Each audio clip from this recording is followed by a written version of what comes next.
remember Malcolm Gladwell, I think it was in his masterclass talking about, you can be an expert on 98% of any one thing.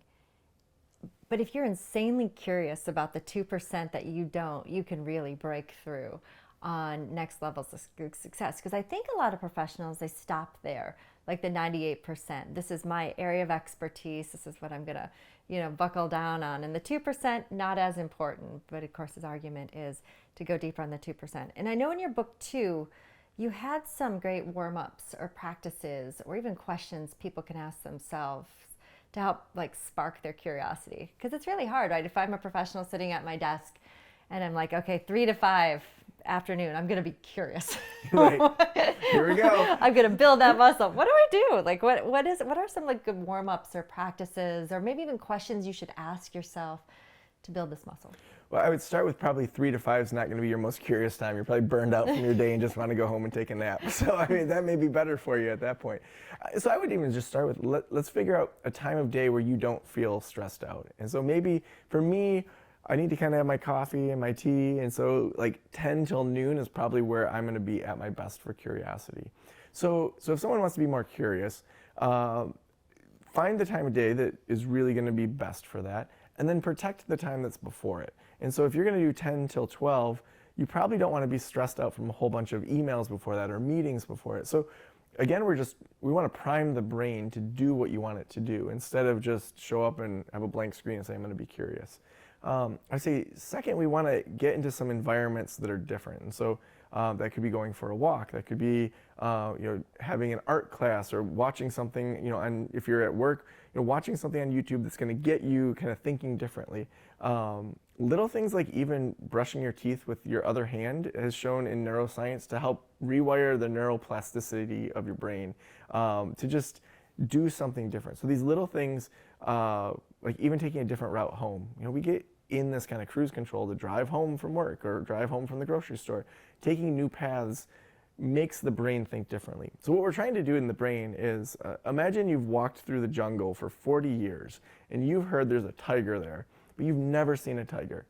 You're not going to pay attention as well as, if you were walking through a jungle that you were told by your best friend, I just saw a tiger there yesterday. I outran it. They tell some crazy story about getting away from the tiger and be very careful down that path. You're going to pay attention differently there. And so we want to do that to our brains where we allow the brains to actually, feel new experiences. And so that's why doing things like going for a hike on a new trail, allowing yourself to meet new people, that's going to, again, kind of till things up for when you're ready to be curious. So then there's a number of different exercises in the book and a whole kind of self-examination.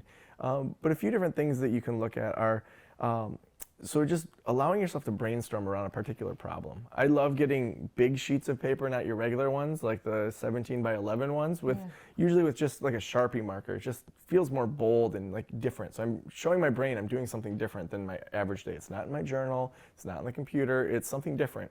And so if I was, say, brainstorming, okay, I want to launch a new product, I would just start with, okay, I'm going to just be curious around this. I'm going to do my best to let go of my day. I might do a 1-minute meditation or something like that. Okay, now I'm prepped. I'd probably put on some different music and also some different lighting. So it's triggering my brain to think differently. I did this through writing the whole book. Every Thursday that I wrote the book, I had different lighting in my office. I sat in a different spot. I had a unique playlist, and I wore my Bose noise-canceling headphones with that playlist on it. And I only wore those headphones for writing during that period of time. And so it was something that my brain could jump into that flow state a lot quicker. So then you've got, say, this piece of paper, and you could just start brainstorming, what are all the pains that my clients deal with? What are all the dream products that they would want? What are the things that just frustrate me about my work? And then you start to see things unfold, and you can start to link things together.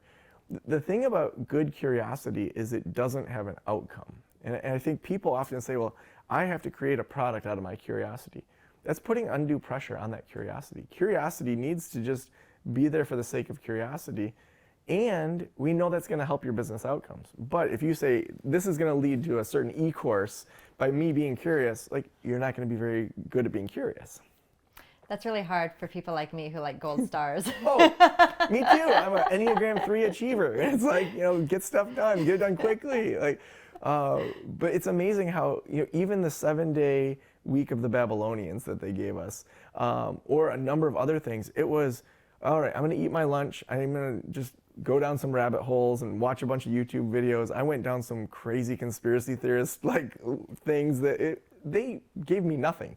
They were entertaining, but they gave me absolutely nothing that ended up in the book. But it allowed my brain to rest. It allowed my brain to say, there are some people making some weird content out there. And there were some morsels that I found along the way where one person referenced these declassified CIA papers, and then I went and found those and I printed them off, and it was like John Nash or something going through them. But then there's little morsels that I was able to pull out and put into the book. But I never would have got to some of those, say, CIA papers that were declassified, and to talk about the weird research they were even doing around the brain and time, if I hadn't just gone down that path and said, I may come up with nothing here, and that's okay. And so I think that as achiever types, it's hard for us, but it's also necessary for us.